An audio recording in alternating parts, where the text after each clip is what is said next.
सृष्टि के सृजन को गोद में पालती है। ये नारी शक्ति है जो हर मुसीबत से लड़ना जानती है। नमस्कार दर्शकों, स्वागत है आपका हमारी खास पेशकश, खास मुलाकात में। मैं हूं आपके साथ शुभांगी सिंह मिश्रा। आज जो शख्सियत हमारे साथ मौजूद हैं, उनके लिए कुछ शब्द मैं कहना चाहूंगी। उन्होंने अपने व्यक्तिगत संघर्ष को एक सामाजिक शक्ति में बदला। हमारे साथ आज मौजूद हैं श्रद्धा मालपानी जी, जो कि एक सोशल वर्कर हैं। सबसे पहले एक सुपर वुमेन भी मैं इन्हें कहना चाहूंगी, एक बिजनेस वुमेन है और फाउंडर हैं मधुरम चैरिटेबल ट्रस्ट की। तो बहुत स्वागत करेंगे उनका आज हम और उनसे चर्चा करेंगे। श्रद्धा जी, स्वागत करती हूँ आपका बंसल न्यूज़ पर। Thank you very much. और सुपर वुमेन मैंने कहा, मुझे लगता है अगर मैं इस शब्द को एडिट करूँ सुपर मॉम, तो ये कहना गलत नहीं होगा। और आपकी जो लाइफ जर्नी है, मुझे लगता है कि आपने दोबारा शायद जन्म लिया जब आपकी बेटी श्रुति इस दुनिया में आई। Thank you very much. आपने मुझे बहुत बड़े बड़े शब्दों से नवाजा है, पर फ्रैंकली मैं ऐसा नहीं मानती हूँ कि मैं सुपर की कोई कैटेगरी में आती हूँ। मैं बहुत ही एक साधारण मदर हूँ और सिर्फ श्रुति नहीं, युवराज भी मेरा सन है, इन दोनों की मैं मदर हूँ। श्रुति के आने के बाद मेरे को एक अलग जन्म इसीलिए मिला क्योंकि वो जितने चैलेंजेस से गुजरी और उसके बाद उसकी जो एक होठों पे हमेशा एक मुस्कान बनी रहती है, वो मेरे लिए प्रेरणा स्रोत है। So yes, I would say कि Shruti has been a big inspiration in all of our life. सिर्फ मैं नहीं, हमारा पूरा परिवार। उसके आने के बाद हमने जीवन के असली मायने को जाना कि क्या पैसा ही सब कुछ है, क्या धन दौलत, क्या ऐश्वर्य ही सब कुछ है। तो ऐसा नहीं है। तो सुपर तो नहीं हूँ, पर हाँ ट्राई करते हैं कि सुपर की कैटेगरी में आ सके। बिल्कुल, और मुझे ऐसा लगता है कि ऐसा कोई भी काम नहीं है जो हम महिलाएं नहीं कर सकते। और जब चुनौतियां सामने आती हैं तो मुझे लगता है कि इसीलिए कहा जाता है कि नारी शक्ति, पता नहीं ये शक्ति कहाँ से आ जाती है। श्रुति के बारे में ज़रूर हम जानना चाहेंगे क्योंकि श्रुति के ही इर्द गिर्द ये पूरी इंस्पायरिंग जर्नी आपकी रही है। श्रुति के बारे में आप बताइए, क्या बीमारियाँ उसको हुई, कैसे उसका जन्म हुआ? Shruti is patient of cerebral palsy. बहुत सारे बड़े बड़े वर्ड्स हैं, नेक्रोटाइजिंग एंट्रोकोलाइटिस है, मेनिंजाइटिस हुआ, उसने बहुत स्ट्रगल किया। 4 मंथ्स की थी तब तक हम लोग ने उसकी 4 ब्रेन सर्जरीज करा चुकी थे। पर मैं और मेरे जो एक्स हस्बैंड हैं, we are both very proud of her. और जब वो पैदा हुई थी तो मुझे अभी भी याद है कि हमने most powerful females of India की बुक सबको डिस्ट्रीब्यूट करी थी। तो Shruti has been through a lot of trouble and हम एज पेरेंट्स भी उसके साथ हमने वो दर्द झेला है जी।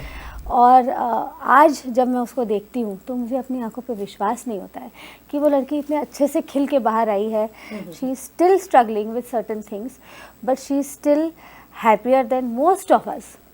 हम जितने लोगों को मैंने देखा है आज तक, मुझे श्रुति जैसा खुश बच्चा दिखा नहीं। बहुत अच्छा। तो मैं ईश्वर की शुक्रगुजार हूँ कि मुझे श्रुति से ये कहा भी जाता है कि स्पेशल चाइल्ड, इसीलिए उन बच्चों को कहा जाता है और स्पेशल पेरेंट्स चुने जाते हैं इन स्पेशल चाइल्ड्स के लिए। मैं बहुत और श्रुति के आ जाने से मुझे ऐसा लगता है कि आपकी लाइफ को भी एक नया डायरेक्शन मिला। कैसे आपने शुरुआत की मधुरम चैरिटेबल ट्रस्ट, कहाँ से ये आइडिया आया?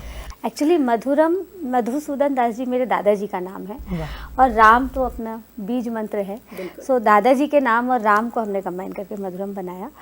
जब मैं श्रुति के साथ थेरेपी के लिए जाती थी जी, तो वहाँ पे हम सब मदर्स बैठ के और लंच करते थे, क्योंकि थेरेपी में कभी कभी 6 से 7 घंटे लग जाते थे। तो बीच में लंच आवर होता था। वहाँ पे एक बर्तन धोने वाली फीमेल आती थी। अच्छा। और हम सब साथ में ही खाते थे। तो वो एक दिन जैसे लंच लाती थी और एक दिन वो सिर्फ छाछ पीती थी। अच्छा। तो हम तो अपने फ्लोरल दुनिया में थे, हमको पता ही नहीं था कि रियलिटीज़ क्या है। तो मैंने एक दिन उनसे ऐसे पूछा कि आप कोई डाइटिंग कर रही हैं कि क्या बात है? तो उसने मुझे बोला, मैम अगर रोज़ रोज़ खाएंगे तो थेरेपी के पैसे कहाँ से आएंगे? सो दैट थिंग रियली शुक मी। उस दिन जब हम नीचे निकले तो आई टोल्ड हर कि आप ऐसे मत करो, आपके ऑल्टरनेट डे की थेरेपी के पैसे मैं दूंगी, किसी को बताना मत और आप खाना खाओ रोज़। ऐसे करके ये जर्नी चालू हुई। फिर मैं देती रही और फिर मेरे घर वालों ने बोला, बेटा तुम लॉयर हो, I am lawyer by profession, at least by qualification, और तुम खुद सबसे कर सकती हो तो घर से क्यों? Setup a trust, setup a charitable trust और ज़्यादा लोगों को हेल्प करो।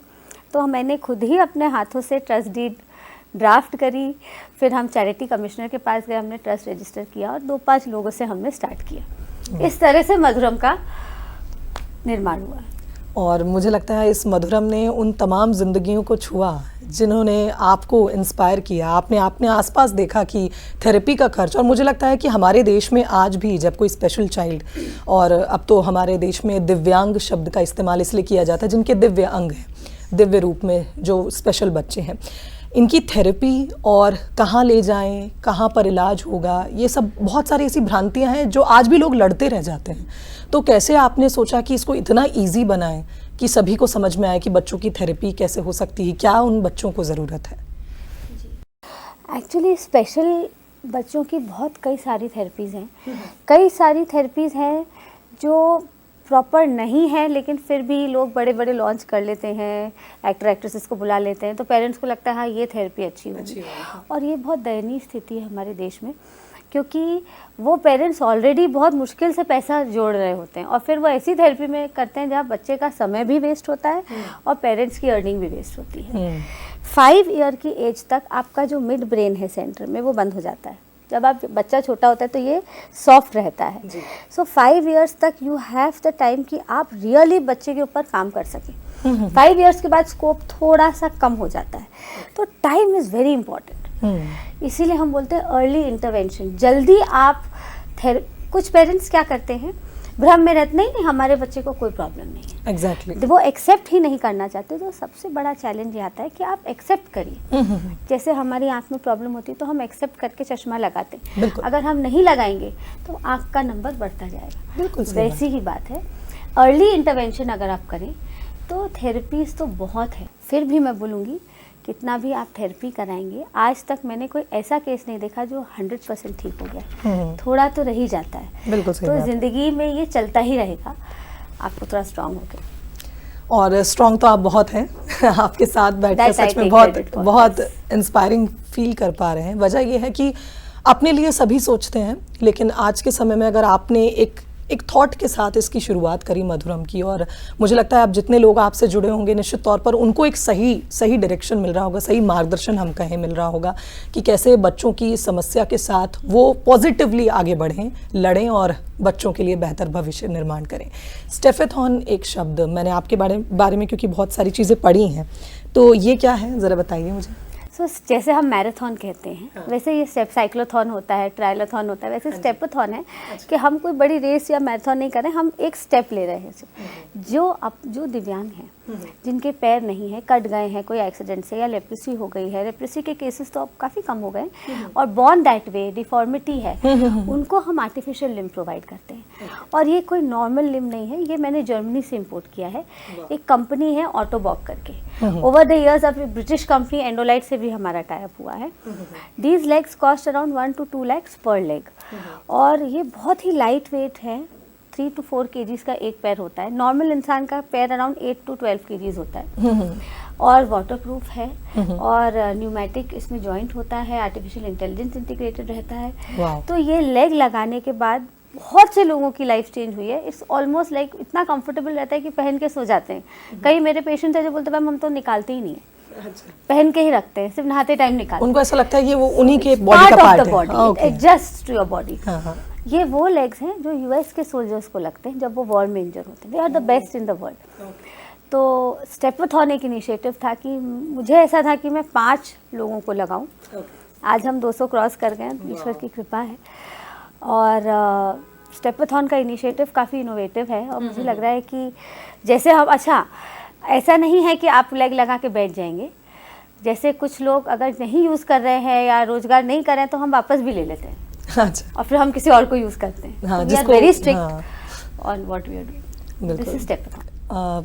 हम इस पर बात करते रहेंगे, जो थेरेपी है, जो आपकी इनिशिएटिव्स हैं, लेकिन फिर आपकी लाइफ में वापस आते हैं। जब श्रुति आई आपकी लाइफ में, एक नया डायरेक्शन, आप एक पुनर्जन्म आपका हुआ, आप आगे बढ़ी। कुछ चैलेंजेस भी लाइफ में आए, जैसा कि आपने जिक्र किया, एक्स हस्बैंड, आपकी लाइफ में एक ऐसा भी फेज़ आया। कैसे आपने उससे ओवरकम किया? क्योंकि मुश्किलें बहुत थी, चैलेंजेस बहुत थे, और फिर श्रुति की स्माइल, जैसा कि हमें पता चला, बड़ी कंटेजियस है, उसको जो देखता है खुश हो जाता है। तो क्या स्ट्रेंथ आपकी उस वक्त, कौन स्ट्रेंथ बना? देखिए, मैं ऐसा मानती हूँ कि लाइफ में हर इंसान का अपना एक पर्पस होता है, और एक तरीके से जब आपका एक पर्पस वहाँ पे ख़त्म हो गया तो भगवान आपको दूसरे काम में लगा देता है। बिल्कुल। शायद ऐसा हो सकता है कि वहाँ पे मेरा पर्पस नहीं था और आगे मुझे कुछ और काम करना था, तो मैं ऐसा मानती हूँ ईश्वर ने मुझे यहाँ से वहाँ शिफ्ट कर दिया। पर अंदर आपकी जो ज़ील है वो कभी ख़त्म नहीं होनी चाहिए। बिल्कुल सही बात। There was a time in my life जब मैं बहुत डाउन थी, बहुत सैड थी, बहुत सी मुश्किलें देखी, हर तरीके की, सिर्फ ऐसा नहीं है।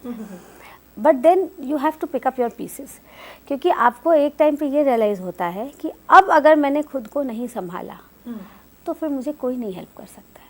आपको खुद ही, देखिए, एक रश्मि रथी करके बहुत अच्छी एक पोयम है, आई थिंक मोस्ट लोग जानते होंगे, कर्ण के ऊपर है, कर्ण और कृष्ण का संवाद। जी जी।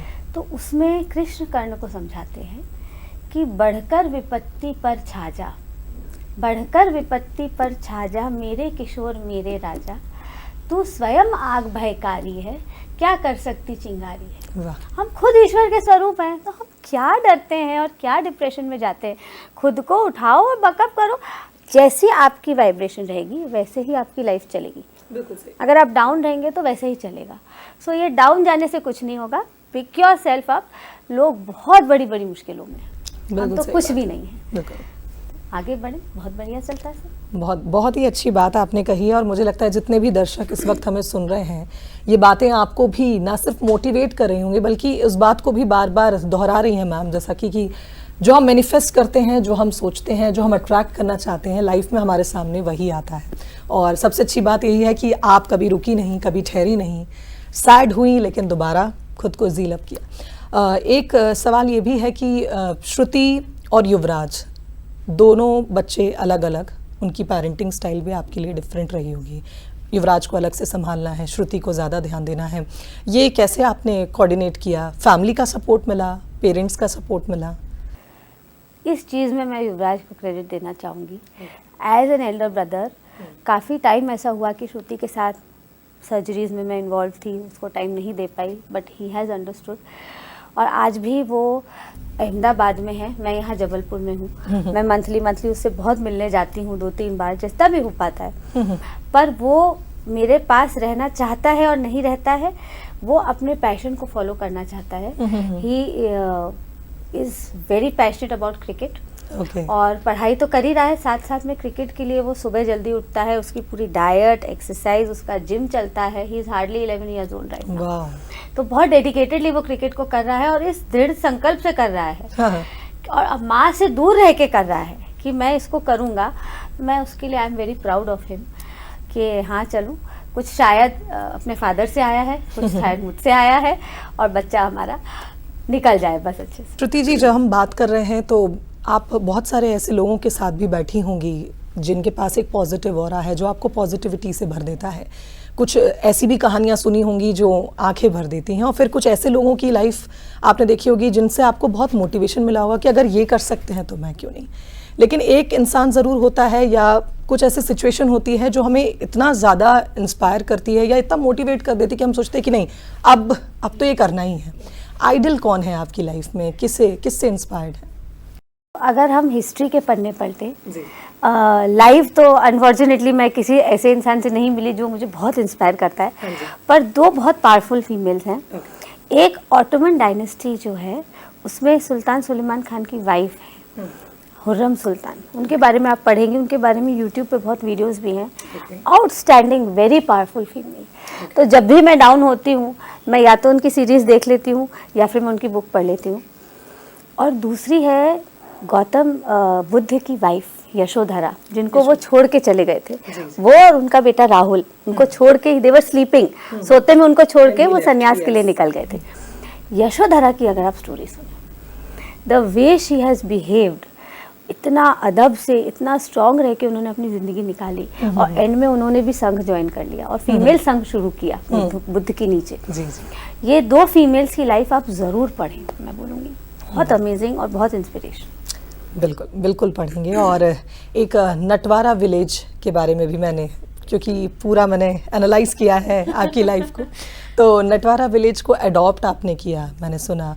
कैसे पहुँचे आप इन लोगों तक? एक्चुअली जब मैं वापस जबलपुर आई, नटवारा विलेज एक मेरे दादाजी की पहल थी। अच्छा। माय दादाजी वॉज वेरी चैरिटेबल। वो बहुत ही सिंपल लिविंग और हाई थिंकिंग वाले इंसान थे, बहुत भक्त थे और बहुत ही साधारण उन्होंने अपना जीवन निकाला। ना बाहर का खाते थे, सफ़ेद कुर्ता धोती पहनते थे और लास्ट दिनों में तो उन्होंने मतलब बटन भी सिर्फ प्लास्टिक के ही लगाना शुरू कर दिए थे। वो हीरे वीरे के बटन भी उन्होंने खोल दिए थे। बहुत ही सिंपल थे वो और उनकी पहल थी नटवारा गांव। उनके बाद मेरे पापा ने उसमें बहुत सारी एक्टिविटीज़ की और अब मैं आ गई हूँ तो मेरा नेचुरल इंक्लिनेशन है ही दान धर्म की तरफ। तो उस विलेज को हमने अडॉप्ट किया है। अराउंड 16,000 पॉपुलेशन है वहाँ की। औरतों का हम सशक्तिकरण कर रहे हैं, स्किल डेवलपमेंट कर रहे हैं, बच्चों को इंग्लिश, कंप्यूटर, मैथ्स की ट्रेनिंग दे रहे हैं, मोबाइल रिपेयर कर रहे हैं, गौदान कर रहे हैं, एग्रीकल्चर में एजुकेशन कर रहे हैं, काफ़ी सारी चीज़ें। अगर वृद्धाश्रम चल रहा है, हॉस्पिटल खोला है, अब एक इंग्लिश मीडियम स्कूल डालने का प्लान है। तो जितना हम गांव का सशक्तिकरण कर सकें, एक विलेज लिया है, जितना हो सके, जितना हमसे बन सके हम कोशिश कर रहे हैं। वाह। और जैसा कि आपने बताया आपके दादाजी के बारे में, फिर फादर के बारे में, मुझे लग रहा है आपके डीएनए में ही है चैरिटी, इसीलिए आप भी इस काम को आगे बढ़ा रही हैं। कहते हैं कि जब बहुत सारी लाइफ में चैलेंजेस आते हैं, जब आपकी life story ups and down से भरी होती है, तो आप उसको राइट इट डाउन करते हैं, क्योंकि आप भी किसी से इंस्पायर्ड हैं, आपने भी उनके बारे में पढ़ा है और जितना मैं समझ पा रही हूँ आपको रीडिंग का बहुत शौक है। तो जब एक बहुत अच्छा रीडर होता है तो फिर वो बहुत अच्छा राइटर भी बन जाता है। आपकी एक किताब है गेटिंग ओवर, वो शायद सीरीज़ है कोई, ज़रा बताइए ताकि हम सब भी फिर उसको पढ़ें। गेटिंग ओवर सीरीज़ 3 सीरीज़ है। Okay. बुक्स 3 बुक्स की सीरीज़ है। Okay. Getting over pain, getting over fear, डर, और गेटिंग ओवर लोनलीनेस, अकेलापन। तो ये बहुत कैप्सूल मैंने बुक्स लिखी है, बहुत लंबी फिलॉसफी मैंने इसमें नहीं झाड़ी है। अराउंड 30 से 40 पेज की एक बुक है। अच्छा। और उसमें मैंने वो लिखा है जो मैंने अपनी लाइफ में यूज़ किया, दर्द को गेट ओवर करने के लिए, डर से निकलने के लिए और अकेलेपन से निकलने के लिए, और जेन्युइनली निकलने के लिए, सिर्फ फिलोसफिकली नहीं। हाँ। तो मुझे लगा कि मुझे शेयर करना चाहिए इस चीज़ को, इस फॉर्मूले को, और जिसको अपनाना है, अगर 10 लोग भी पढ़ के कुछ फ़ायदा हो जाए तो अच्छी बात है। वाह। तो ये कहाँ अवेलेबल है? ये अभी अमेज़ॉन पे अपलोड हुई है। Okay. But I am thinking कि अब मैं इसको पब्लिश करके हार्ड कॉपी भी करूँगी, तो आई थिंक 1 आध महीने में आपको दिखेगी मार्केट में। ओके। तो ये आपकी प्योर रियलिटी पे बेस्ड? प्योर रियलिटी, इसमें कोई स्टोरी नहीं है। ओके। सिर्फ शॉर्ट लेसन्स हैं। Okay okay. एक आपको मैं शॉर्ट बताती हूँ। बिल्कुल। जैसे कि हम लोनलीनेस बोलते हैं, हाँ जी। क्यों हम अकेले रहते हैं, और आप देखेंगे हिमालय पे जो संत रहते हैं वो एकांत में रहते हैं, अकेलेपन में नहीं। जी। एकांत और अकेलेपन में बहुत फर्क है। बहुत सुंदर। एकांत में आदमी खुश है, कंटेंट है। अकेलेपन में आप किसी को चाह रहे हो या कोई चीज़ सीख कर रहे हो। एक्चुअली अकेलापन क्या है? साइलेंस से अनकंफर्टेबल होना अकेलापन है, ये मेरा मानना है। आप इतने शोर के आदी हो गए हो कि आप शांत में बेचैन हो जाते हो। बिल्कुल सही बात। तो आप शांत में अगर बेचैन ना हो तो आप कभी अकेले नहीं होंगे, फिर वो आप एकांत में। यस। तो अकेलापन किसी की चाह नहीं है जी। अकेलापन शांति से बैर है। आप शांति में खुश रहना सीखो पहले, थोड़ी देर 5-5 मिनट प्रैक्टिस करके आप शांत, कोई थॉट नहीं, कोई ये नहीं, अरे कुकर की सीटी बज रही है, अरे ये हो रहा है, कुछ नहीं, किसी की इंसान की चाह नहीं। आप खुद में शांत होके देखो, आप कभी आके आपका लोनलीनेस चला जाएगा। और इसका सबसे अच्छा तरीका है भक्ति। भक्ति इज बेस्ट। अगर भक्ति डजंट वर्क फॉर यू तो आप सीधा शांत होके बैठ के देखिए। और स्पिरिचुअलिटी से जुड़ना, मुझे लगता है कि जो हम जेनजी की आजकल बात कर रहे हैं, काफ़ी स्पिरिचुअल ये जनरेशन भी अब मुझे नज़र आ रही है। भले वो मोटिवेशनल कोट्स हों या कोई संत वाणी हो, बट हम ये समझ पा रहे हैं कि आजकल की जनरेशन भी इसे बहुत जल्दी अडेप्ट करी है, क्योंकि ऑल वी नीड इज़ एक अच्छी मेंटल हेल्थ। तो इतने मेंटल चैलेंजेस में मेंटल स्ट्रेंथ कैसे आती है? क्या करती हैं आप खुद को रिलैक्स करने के लिए? रीडिंग, मैं समझ गई, रीडिंग। इसके अलावा एक्चुअली मैं सच बताऊं तो हम बहुत ब्लेस्ड हैं, मैं भी बहुत ब्लेस्ड हूँ। हम हमेशा अगर इस चीज़ पे फोकस करेंगे कि क्या नहीं है, तो फिर तो आपको हर जगह बुरा ही लगेगा। लेकिन आप कितने संपन्न हैं दूसरे दिशाओं में, आप उस पर फोकस करेंगे। मुझे कभी आज तक ऐसा नहीं लगा कि मेरे लाइफ बहुत दुखी है, कि ये है, मुझे ऐसा कभी नहीं लगा। मुझे हमेशा लगा है कि मैं कितनी ब्लेस्ड हूँ, कितनी ब्लेस्ड हूँ। और जब भी मुझे कोई पूछता है अरे आप इतने स्ट्रांग हैं, मुझे नहीं लगता कि मैं स्ट्रांग हूँ, मुझे लगता है कि मैं खुश हूँ, क्योंकि जो है उसमें हमको बेस्ट करना है। सबसे बड़ा इसका एक जो मैं रामबाण मुझे जो लगता है, आपको ये समझना है कि वी आर नॉट इमॉर्टल, हम हमेशा नहीं जीने वाले हैं। आज मैं 40 की हो गई हूँ, 20 साल और जीना है, 30 साल कितना जीना है, अब उसमें क्या इतना बड़ा आप उसको 30 इयर्स जीना है। आप अपनी लाइफ को सोचिए, मुझे 30 इयर्स में क्या करना है, उस पर जितना हो सकता है करिए। एक दिन तो हम सबको ऊपर ही जाना है, एक दिन हर ऊँट नीचे पहाड़। तो इतना स्ट्रेस लेके there is no point. Krishna जैसे लीला है, बी प्लेफुल, हर चीज़ में इतना सीरियस होने की कोई ज़रूरत नहीं है। Yogis never carry a long face. योगी वो है जो हमेशा हंसता है। अगर वो ऐसा है तो वो योगी है ही नहीं। बिल्कुल सही बात, बहुत अच्छी बात आपने कही है। और मुझे ऐसा लग रहा है कि आपने 40 इयर्स बताया है। हम यही भगवान से प्रार्थना करेंगे कि आप ऐसे ही जिंदगियों को छूती रहिए, आगे बढ़ती रहिए। एक शब्द जो आपको डिफाइन करता है, मैंने तो बहुत सारी, आप कह रही थी आपने बहुत पदवी दे दी, बट मुझे ऐसा लगता है कि एक एम्पावर्ड वुमेन को जब हम देखते हैं तो हम भी एम्पावर होते हैं। और ऐसी कोई भी चीज़ नहीं है जो हम महिलाएं नहीं कर सकती। ये समय समय पर महिलाओं ने ही प्रूव किया है। हम अबला बनकर नहीं रह सकते। आज की नारी तो इंडिपेंडेंट है, सबला है। और एक शादी को लेकर अक्सर लोग कहते हैं क्या शादी सचमुच ज़रूरी है डिफाइन करने के लिए एक महिला को? एक इस पर आप क्या कहेंगे? मैंने दोनों जिंदगियां जी हैं, मैरिड एंड अनमैरिड। और मैं कहूँगी कि आप मैरिड हो या अनमैरिड, इससे ज़्यादा फ़र्क नहीं पड़ता। फ़र्क इससे पड़ता है कि आप खुद में कितनी स्ट्रेंथ कैरी करते हैं। बिल्कुल सही बात। अगर आप खुद में कमज़ोर रहेंगी तो आप मैरिड लाइफ भी डिस्टर्ब करेंगे, और ऐसे आप अकेले रह के भी बहुत खुश रह सकते हैं। डिपेंड करता है। लेकिन ये चीज़ भी है कि हमें अपना एनवायरनमेंट देखना है। अगर हमारे आसपास के लोग या आसपास की चीज़ें हमको सपोर्टिव नहीं लग रही हैं, तो चाहे मैरिड हो या सिंगल हो, वहाँ से निकल जाना बेटर। चाहे आप कहीं भी हो सकता है कि किसी के पेरेंट्स ना उनको सपोर्ट करते हो। ये सिर्फ मैरिड अनमैरिड की बात नहीं, आप कहीं भी हो। अगर वो देखिए, आप फरारी को भी अगर गंदे गैरेज में डालेंगे तो वो फरारी भी थोड़े दिन में बेकार हो जाएगी। तो टॉक्सिक एनवायरनमेंट आपको डाउन ले जाएगा। एग्जैक्टली। तो वहाँ से हटना बेटर है। जो भी आपको ठीक ना लगे वहाँ से हटना बेटर। लेकिन हटने के लिए भी बहुत हिम्मत चाहिए। बिल्कुल सही बात। हटना भी आसान नहीं है और वो हिम्मत मुझे लगता है कि कुछ हमारे अंदर और कुछ ईश्वर से जो हमें आगे बढ़ाती है। तो आप टूटी नहीं, आप बदलाव लाती रहीं, अपने जीवन में बदलती रहीं। 800 बच्चों की माँ, 140 से ज़्यादा पैरों की ताकत आप बनी। और बहुत अच्छा लगा श्रद्धा जी आपसे बात करके। मुझे वक्त का पता ही नहीं चला, ऐसा लग रहा है कि जैसे और हम बातें कर सकते हैं। और जितनी भी महिलाओं ने इस वक्त हमें देखा होगा, सुना होगा, मुझे लगता है कि उन्होंने समझा होगा कि हम किसी से कम नहीं हैं।